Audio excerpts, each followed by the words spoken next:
Jun 2013, kat Jacksonville, Florida, seorang budak perempuan, umur baru 8 tahun. Nama dia Cherish Periwinkle. Malam tu, dia keluar dengan mak dia dan adik-adik pergi kedai Dollar General.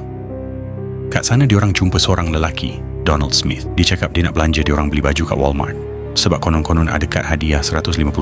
Mak dia pun percayalah sebab fikir nak bagi anak-anak gembira.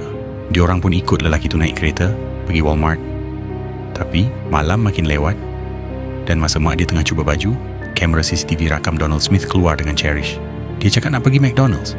Tapi sebenarnya, itu kali terakhir mak dia nampak anak dia hidup. Esok pagi, polis jumpa jasad Cherish dekat belakang gereja. Dia kena culik, dera dan dibunuh. Lelaki itu rupanya penjenayah berulang, baru 3 minggu lepas keluar penjara. Dan tahun 2018, dia dijatuhkan hukuman mati. Kisah ni jadi peringatan keras. Kadang orang nampak baik, tapi niat dia gelap. Satu malam je dah ubah hidup satu keluarga selama-lamanya.